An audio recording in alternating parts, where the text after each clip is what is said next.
உலக ஜனங்களுக்கு எனது பணிவான வணக்கம். ஜெயலலிதா அவர்கள் மரணம். இடைமை கட்சியுடைய பொதுச் செயலாளர் ஜெயலலிதா அவர்கள் மரணம் 14-15-1-2016 என் தேவநாயக கர்த்த கடவுள் எழுந்த தரிசனம் கூறினார். அதன் பிரகாரம் திருக்கதரிசனம் கூறினார். அதன்படி 5-12-2016 ஜெயலலிதா மரணம் அடைந்தார். ஜெயலலிதா மரணம் அடைந்தவுடனே 6-12-2016 ஓ பன்னீர்செல்வம் அவர்கள் உடனே முதலமைச்சராக பதவியேற்றார். அப்பதவி தற்காலிகமானது என்று கருத்து கூறினார். 2 மாதத்தில் 6-2-2017 முதலமைச்சர் பதவியை ஓ பன்னீர்செல்வம் அவர்கள் ராஜினாமா செய்தார். அதன் பிறகாக சஜினா நடராஜன் அவர்கள் கட்சியை கைப்பற்றி பொதுச்செயலாளர் பதவிக்கு ஆசைப்பட்டார். அப்பதவியை அவளுக்கு கொடுப்பேன் என்று என் தேவநாயக கர்த்த கடவுள் கூறினார். அதன்படி 29-12-2016 அதிமுக பொதுச்செயலாளராக சஜினா நடராஜன் தேர்ந்தெடுக்கப்பட்டார். இவைகளெல்லாம் சென்னை புழல் மத்திய சிறையில் நான் ஆயுதமேந்திர சிறைவாசியாக இருந்த போது என்னிடம் என் தேவநாயக கர்த்தர் கடவுளின் திருக்க தரிசனம் வெளியே நடந்து கொண்டிருக்கிறது. சிறைக்குள்ளாக என்னிடத்தில் திருக்க தரிசனம் கூறுகிறார். இங்க நடப்பதைத்தான் அங்கு நடத்துகிறார், என்னிடம் கூறுவதைத்தான் அங்கு செய்கிறார். எனக்கு என்னிடம் என்ன சொல்கிறார் செய்கிறார். சசிகலா நடராஜன் அவர்கள் பொதுச்செயலாளர் பதவிக்கு ஆசைப்படுகிறார். என் தேவநாயக கர்த்தர் கடவுள் அவருக்கு பொதுச்செயலாளர் பதவியை கொடுக்கலாம் என்று கூறுகிறார். அதன்படி 29-12-2017 சசிகலா நடராஜன் அவர்கள் அதிமுக பொதுச்செயலாளராக தேர்ந்தெடுக்கப்படுகிறார். அதற்கு பிறகு அவர் முதலமைச்சர் பதவி ஆசைப்படுகிறார். முதலமைச்சர் பதவி கொடுக்க மாட்டேன், சிறைக்கு அனுப்பேன் என்று சொல்கிறார். அதன்படி என் தேவநாயக கர்த்தர் கடவுள் உச்ச நீதிமன்றத்தின் சொத்து குவிப்பு வழக்கில் அவர்கள் விரோதமாக ஜட்மெண்ட் செய்து 15-2-2017 சிறைக்கு செல்கிறார். 16-2-2017 எடப்பாடி பழனிசாமி அவர்கள் அதிர்ஷ்டவசமாக முதலமைச்சர் ஆகிறார். இவருடைய ஆட்சி சரியில்லா காரணத்தால் 2019 அவன் ஆட்சியை முடிவு கொண்டு வருவேன், அவனுக்கு விரோதமாக கத்துக்கிட்டு இருக்கிறேன், அவனுக்கு என்று என்னால் கொடுக்கப்பட்ட பதவி அதிகாரம் அவனுக்கு படிக்கப்படும் என்று இந்த தேவநாயக கர்த்தர் கடவுள் சொல்கிறார். அதன்படி 2021 தேர்தலில் எடப்பாடி பழனிசாமி தோற்று விடுகிறார். இவரை எல்லாமே நான் மாமனிதன் இம்மாற்றவர்கள் ஒளிபரப்பி இருக்கிறேன். 2 எபிசோடு போட்டிருக்கேன், பார்த்து தெரிந்து கொள்ளுங்கள். 2021 தமிழக முதலமைச்சர் மு க ஸ்டாலின் என்று 17-18-20-12-2016 என் தேவநாயக கர்த்தர் நடந்து சொல்கிறார். அதன் பிறகாக 17-3-2021 சொல்லுகிறார். அப்புறம் 8-4-2021 சொல்லுகிறார். அதன்படி மு க ஸ்டாலின் முதலமைச்சராக தேர்ந்தெடுக்கப்படுகிறார். அவர் ஆட்சி சரியில்லை, அதான் ஆட்சி முடிவு கொண்டு வருவேன், ஆட்சி அதிகாரம் வேதனைப்படுவான், அவனுக்கு என்னால் கொடுக்கப்பட்ட பதிவாற்றினாலே படிப்பேன் என்று 22-21 சொல்கிறார். 2026 தேர்தலில் மு க ஸ்டாலின் தோற்றுவிக்கிறார். 2026 தேர்தல் நடக்கிறது. டிவிகே கட்சி 108 இடங்களை பெற்று கொஞ்சம் பெரும்பான்மையா இருக்கிறது. அவர்களுக்கு ஏற்ற ஆட்களை தேர்ந்தெடுத்து குதிரை பரமோ எந்த பரமோ தெரியாது தேர்ந்தெடுத்து அவர்கள் ஆட்சி அமைக்கிறார்கள். இந்த காலகட்டத்தில் அந்த டிவிகே கட்சியை சேர்ந்தவர்கள் சூழ்ச்சி செய்து அதிமுகவில் இருந்து அதிமுக 53 இடங்களை பெற்றிருக்கிறது. கூட்டணி 53, உங்க 47 நினைக்கிறேன். 47 எம்எல்ஏக்கள் 25 எம்எல்ஏ பிரிக்கிறாங்க. யாரு டிவி கட்சி யாரு ஒருங்கிணைப்பாளரோ யார் போடோ பிரிச்சு 20 எம்எல்ஏக்களை டிவி கட்சிக்கு ஆதரவாக சட்டசபையில் மெஜாரிட்டி நிர்வகிக்கிறாங்க. ஸோ எடப்பாடி பழனிசாமி 25 எம்எல்ஏக்கள் பிரிந்து வருகிறார்கள். அவருக்கு எதிராக செயல்படி கொண்டு இருக்கிறார்கள். அதுல இருந்து திரும்ப கொஞ்சம் பேர் சேர்றாங்க. அது ஒரு 6 பேர் பதவி ராஜினாமா பண்ணிட்டு போயிடுறாங்க. கட்சி விட்டு விலகி எம்எல்ஏ பதவி ராஜினாமா பண்ணிட்டு போயிடுறாங்க. 4 எம்எல்ஏக்கள் முன்னாள் அமைச்சர்கள் சி விஜயபாஸ்கர், எம்ஆர் விஜயபாஸ்கர் 6 எம்எல்ஏக்கள் சேர்ந்து போயிடுறாங்க.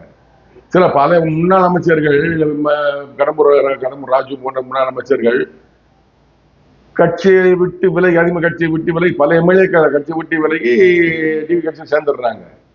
எடப்பாடி பழனிசாமி விரோதமாக எல்லாமே செயல்படுறாங்க. பதவி இருந்தது, அவர்கிட்ட பதவி இருந்து பதவி இருக்கும் விட்டு விட்டுனாங்க. பதவி முதலமைச்சர் பதவி இல்லைன்னு சொன்னோடனே வீட்டில் வெளியேறாங்க. அப்ப இப்போ எடப்பாடி பழனிசாமி தனியா இருக்கிறார். அவரோட சில அமைச்சர்கள் இருக்கிறாங்க, முன்னாள் நிர்வாகிகள் இருக்கிறாங்க. கடவுள் என்ன சொல்றாங்கன்னா, கடவுள் எடப்பாடி பழனிசாமிக்கு ஆதரவாக தான் இருக்கிறாரு. எத்தனை பேர் கட்சி விட்டு வெளியே போனாலும் சரி, ஆனா எடப்பாடி பழனிசாமிக்கு ஆதரவாக கடவுள் இருக்கிறார். எடப்பாடி பழனிசாமி குறித்து என் தேவநாயக கர்த்தர் கடவுள் என்னிடம் குறித்திருக்க தரிசனத்தை உலக தெரிந்து கொள்ள இப்ப நான் கூறுகிறேன் கேளுங்க. 16-5-2026 என்று என்னிடம் என் தேவநாயக கர்த்தர் கடவுள் குறித்திருக்க தரிசனத்தை நீங்கள் கேளுங்கள். ಒಮ್ಮೆ ಎರಿಮಾರೋಮಿ ಕಬೋತಿ ವಿವಾದಮ ಪರಂಡದ್ದು ಕೈದಂದಕ್ಕ ತೊಪ್ಪೆ ಇರಿಮಿ ಬಾದಮ ಪರಂಡದ್ದು ಕೈದಂದಕ್ಕ ಹೋಗಿ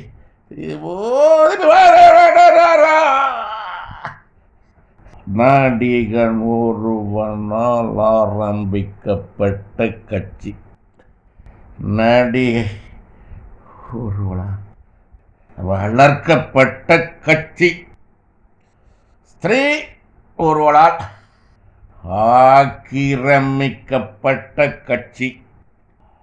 அவளிடமிருந்து கட்சியின் அதிகாரத்தை பறித்தேன். ஒருவனுக்கு நான் கொடுத்தேன். தேசத்தின் அதிகாரத்தையும் அவனுக்கு நானே கொடுத்தேன். அவனுக்கு என்று என்னால் கொடுக்கப்பட்ட தேசத்தின் அதிகாரத்தை நானே பறித்தேன். அவனது கிரியைகளின் நிமித்தமாக தேசத்தின் அதிகாரம் அவனுக்கு கொடுக்க நான் ஆயத்தமாக இருக்கிறேன். தேசத்தின் அதிகாரம் அவனுக்கு கொடுக்க நான் ஆயத்தமாக இருக்கிறேன். தேசத்தின் அதிகாரம் அவனுக்கு கொடுக்க நான் ஆயத்தமாக இருக்கிறேன். தற்காலிகமாக தக்கதாக அதிமுக என்னும் கட்சியின் தலைமை பொறுப்பு அதிகாரம் அவனுக்கே கொடுக்கப்படுகிறது. என்னால் அவனுக்கு விரோதமாக உருவாகக்கூடிய ஆயுதங்களை எல்லாம் வாய்க்காதே போய் நானே செய்வேன். அவனோடு நான் கூடவே இருக்கிறேன். இதன் விளக்கம் என்னவென்றால், நடிகன் ஒருவனால் ஆரம்பிக்கப்பட்ட கட்சி எம்ஜி ராமச்சந்திரன் அவரால் ஆரம்பிக்கப்பட்ட கட்சி ஏடிஎம்கே. நடிகை ஒருவரால் வளர்க்கப்பட்ட கட்சி ஜெயலலிதா அவர்களால் வளர்க்கப்பட்ட கட்சி ஏடிஎம்கே. ஸ்திரீ ஒருவரால் ஆக்கிரமிக்கப்பட்ட கட்சி சசிகலா நடராஜன். இவங்க தான் ஆக்கிரமிக்கிறாங்க. ஒரு நாடக வேஷம் போட்டு அப்போ பொச்சிலார் மாறுறாங்க. 22/2/2016 பொச்சிலார் மாறுறாங்க. ஆக்கிரமிக்கப்பட்டது. அவங்க எம்எல்ஏக்கள் கட்சிக்காரன் தேர்ந்தெடுக்கல. அப்படி சூழ்நிலை உருவாக்கி ஆக்கிரமிச்சாங்க. திட்டமிட ஆக்கிரமிச்சாங்க. ஆக்கிரமிக்கப்பட்ட கட்சி. கடவுள் சொன்ன வார்த்தை, என் வார்த்தை அல்ல. அவளிடமிருந்து கட்சியின் அதிகாரத்தை பறித்தேன். கடவுள் பறிக்கிறார். சசிகலா நடராஜன் இருந்து கட்சியின் அதிகாரத்தை பறிக்கிறாரு. ஒருவனுக்கு நான் கொடுத்தேன். அது எடப்பாடி பழனிசாமி கொடுக்கிறார். இத்தேசத்தின் அதிகாரத்தையும் அவனுக்கு நானே கொடுத்தேன். எடப்பாடி பழனிசாமிக்கு கட்சியின் பொதுச்செயலாளர் பதவி கொடுக்கிறாரு. அது கொடுத்தது சசிகலா நடராஜன் தான். இருந்தாலும் கடவுள் உத்தரப்படி கட்டளைப்படி கொடுக்கிறாரு. முதலமைச்சர் பதவி கொடுக்கிறாரு. இத்தேசத்தின் அதிகாரத்தையும் அவனுக்கு நானே கொடுத்தேன். கடவுள் கொடுத்தாரு. அவனுக்கு என்று என்னால் கொடுக்கப்பட்ட தேசத்தின் அதிகாரத்தை நானே பறித்தேன். அவனது கிரிகள் நிமித்தமாக 2014 தமிழ் முதலமைச்சர் பதவி எடப்பாடி பழனிசாமி கொடுத்த கடவுள் தான். அவருடைய கிரியை நிமித்தமாக பதவி கடவுள் தான் பறிக்கிறாரு. ஆட்சி சரியில்லை, அமைச்சர்கள் ஊழல், எல்லா அமைச்சர்களும் எல்லாருமே ஊழல் செய்யறாங்க அப்படின்னு எதிர்கட்சிக்காரர் சொல்றாங்க. எனக்கு தெரியாது. கடவுள் சொல்றாரு, அவர் கிரியை நிமித்தம் அவன் செய்த செயல்பாடு சரியில்லா காரணத்தால் அதிகாரத்தை அவனுக்கு நிமித்தம் அவனுக்கென்று என்ன கொடுக்கப்பட்ட தேசத்தின் முதலமைச்சர் பதவியை நானே கடவுளை படித்தார். அதை எடப்பாடி பழனிசாமி கிரியை நிமித்தமாக செயல்பாடு அவர்கள் அமைச்சர்கள் எல்லாம் சேர்ந்து செய்யறேன். இத்தேசத்தின் அதிகாரம் அவன் கொடுக்க நான் ஆயத்தமா இருக்கிறேன். இத்தேசத்தின் அதிகாரம் அவனுக்கு கொடுக்க நான் ஆயத்தம். இப்ப சொல்றார் 10/5/2026 தமிழ் முதலமைச்சராக நடிகர் விஜய் தேர்ந்தெடுக்கப்பட்ட பிறகு இப்போ தமிழகத்தின் முதலமைச்சர் பதவியை எடப்பாடி பழனிசாமி கொடுக்க கடவுள் ஆயத்தமா இருக்கிறார். தற்காலிகம் அந்த பதவி தற்காலிகமானது. இப்போ நடிகர் விஜய்க்கு கொடுக்கப்பட்ட தற்காலிகமானது சொல்லிட்டாரு. 6 மாசமோ 1 வருஷமோ பதவி விட்டு விலகித்தான் ஆகணும். எப்படின்னு என்பது எனக்கு தெரியாது. கடவுள் சொன்ன வார்த்தை நிறைவேறும். அதற்கு பிறகு முதலமைச்சராக எடப்பாடி பழனிசாமி தேர்ந்தெடுக்கப்படுவார். அவர் எப்படி தேர்ந்தெடுப்பார் எனக்கு தெரியாது. அப்பதவியும் தற்காலிகமானது கடவுள் சொன்ன வார்த்தை. அதிமுக என்னும் கட்சியின் தலைமை பொறுப்பு அதிகாரம் அவனுக்கே கொடுக்கப்படுகிறது. என்ன அதிமுகவின் பொதுச் செயலாளர் பதவி அதிகாரம் எல்லாமே எடப்பாடி பழனிசாமிக்கு தான் கடவுளாக கொடுக்கப்படுகிறது. என்ன கொடுத்தும் கடவுள் தான். அவர் தான் அந்த பொருத்தமான ஒரு கடவுள் கடவுளாக தேர்ந்தெடுக்கப்பட்டார். பொருத்தமான அவர் தான். வேறு யாரும் அந்த பதவியை கைப்பற்ற முடியாது. கடவுளுடைய விருப்பம் இருந்தால் கைப்பற்றலாம். அவனுக்கு விரோதமாக உருவாகக்கூடிய ஆயுதங்களை எல்லாம் வாய்க்காதே போகும்படி நானே செய்வேன். அவனோடு நான் கூட இருக்கிறது முக்கியமான பாயிண்ட். இந்த ஒண்ணுக்காகத்தான் இந்த எபிசோட் போட்டேன். அதாவது எங்களுக்கு அடிக்கடி சொல்லுவாரு, உனக்கு விரோதமாக உருவாகக்கூடிய ஆயுதங்களை எல்லாம் வாய்க்காதே போகும்படி செய்வேன். எனக்கு விரோதமாக அடிக்கடி சொல்லுவாரு, எனக்கு விரோதமாக ஒரு துப்பாக்கி வந்தாலும் துப்பாக்கி அது சுடாது. எனக்கு விரோதமாக ஒரு கத்தி எடுத்திருந்தாலும் கத்தி வந்து என் மேலே குத்தாது. எனக்கு விரோதமாக சூழ்ச்சி செஞ்சாலும் சூழ்ச்சி பலிக்காது. எனக்கு விரோதமாக யார் என்ன செஞ்சாலும் அது நடக்காது, செயல்பட முடியாது. கடவுள் தடுத்து நிறுத்துவார். மனிதன் தடுக்க முடியாது, கடவுள் தடுத்து நிறுத்துவார். அதே மாதிரி அடிக்கடி சொல்லுவார், எனக்கு என் பிள்ளைக்கு சொல்லுவார், உங்களுக்கு விரோதமாக உருவாகக்கூடிய ஆயுதங்களை எல்லாம் வாய்க்காதே போகும்படி நானே செய்கிறேன் முடிவும் செய்வேன் சொல்றாரு. அடிக்கடி எங்களுக்கு சொல்லுவாரு. அதே வார்த்தையை தான் எடப்பாடி பழனிசாமி சொல்லியிருக்கிறாரு. அவனுக்கு விரோதமாக உருவாகக்கூடிய ஆயுதங்கள் எல்லாம் வாய்க்காதே போகும்படி நானே செய்வேன். எடப்பாடி பழனிசாமி அவர்களுக்கு விரோதமாக உருவாகக்கூடிய எந்த ஆயுதம் சரி சமூகம் வரட்டும், அந்த ஆயுதம் மழுங்கி போயிடும்.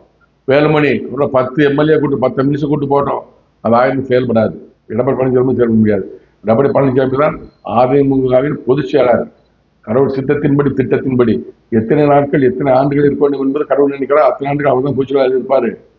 முதலமைச்சர் ஆவார் என்று கடவுள் சொல்லிக் கொண்டிருக்கிறார். முதலமைச்சர் விஜயின் ஆட்சி அதிகாரம் முடிவுக்கு வந்த உடனே அடுத்த முதலமைச்சராக எடப்பாடி பழனிசாமி வருவான்னு சொல்லிக்கொண்டு எப்படி எனக்கு தெரியாது வார்த்தை. ஏன்னா கடவுள் அவனோட நான் கூடவே இருக்கேன்னு சொல்றாரு. எடப்பாடி பழனிசாமியோட கடவுள் கூடவே இருக்கிறார். தற்போது எடப்பாடி பழனிசாமியோட கடவுள் கூடவே இருக்கிறார். எனவே அதிமுக பொதுச்செயலாளர் பதவி அவரை இயக்க முடியாது. அந்த கட்சிக்கு அவர் தான் பொதுச்செயலாளர். எம்ஜிஆர், ஜெயலலிதா, தற்காலிகமாக சசிகலா, இப்ப எடப்பாடி பழனிசாமி நிரந்தரமா இருப்பாரு. அடுத்து யாரை கடவுள் நியமிக்கிறாரோ, அதிமுக பொதுச்செயலாளர் பதவி நியமிக்கிறாரோ அப்போதான் பதவி முடிவுக்கு வரும். எனவே இவருக்கு விரோதமாக உருவாக்கக்கூடிய வேலுமணி, தங்கமணி, இளங்கமணி, எத்தனை மணிகள் வந்தாலும் சரி, எத்தனை சண்முகங்கள் வந்தாலும் சரி, இவர் விரோதமாக அதிகம் வாய்க்காதே போகும்படி கடவுள் செய்து கொண்டு இருக்கிறார். ஏன்னால் என் தேவநாயக கர்த்தர் கடவுள் எடப்பாடி பழனிசாமி கூடவே இருக்கிறார். எடப்பாடி பழனிசாமி தான் அதிமுக தான் எடப்பாடி பழனிசாமி. தெரிந்து கொள்ளுங்கள், அனைத்தையும் தெரிந்து கொள்ள மாமனிதன் எம்மாற்றோர்களை விட்டு நினைப்பாருங்கள், பார்த்து தெரிந்து கொள்ளுங்கள். நன்றி, வணக்கம். மீண்டும் சந்திப்போம்.